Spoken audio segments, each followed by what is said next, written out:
Sir खरं तर बंदर म्हटलं की त्याला लागणारी जागा, मग त्याचं ॲक्विजिशन, मुळात त्याच्या परवानग्या, आणि आपल्याकडे पर्यावरण हा विषय तसा खूप जिकरीचा असतो. मुळात वाढवण हा शब्द जो आहे तो साधारण गेल्या 18-20 वर्षामध्ये पुन्हा काही चर्चेतला येत नव्हता आणि तो अचानक टॉक ऑफ द टाऊन असा विषय झाला. मुळात इतकी वर्ष रखडलेलं वाढवणचं जे प्रपोजल होतं, ही योजना होती, ती जी धुळकात पडली होती, ती पुन्हा बाहेर काढणं आणि तिला कार्यान्वित करणं कसं शक्य झालं तुम्हाला? तुम्ही जे आता बोललात की 1991 पासून हा प्रकल्प सुरुवात त्याची 1991ला झाली. त्यानंतर सातत्याने 5-6 वर्षाने तो ऐरणीवर आला आणि परत तो मागे पडला.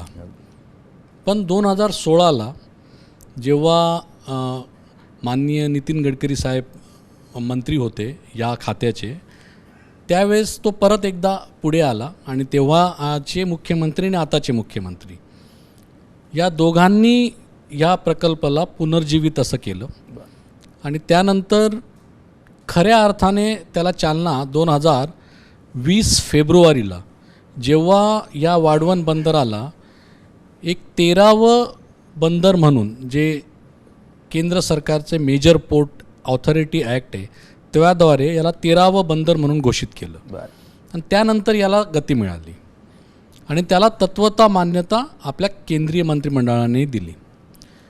खरं पाहिलं तर आपल्या देशाला फार मोठ्या प्रमाणात बंदरांची गरज आहे. स्वातंत्र्य काळापासून आणि आजपर्यंत नेहमीच आपली बंदरांची क्षमतेची निर्मिती ही आपल्या गरजेपेक्षा पुढे राहिली आहे. परंतु आता ते फक्त पुढे राहून भागणार नव्हतं, तर फार मोठ्या गतीने ती क्षमता क्रिएट करणं जरुरी होतं.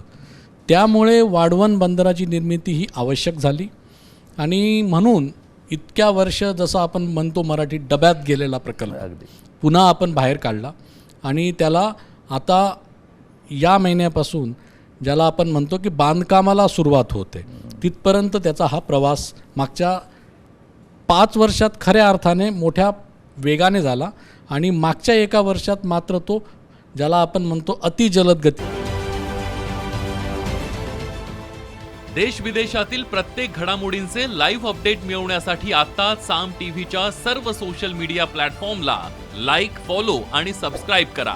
तसंच सर्व नोटिफिकेशनसाठी बेल आयकॉन प्रेस करायला विसरू नका.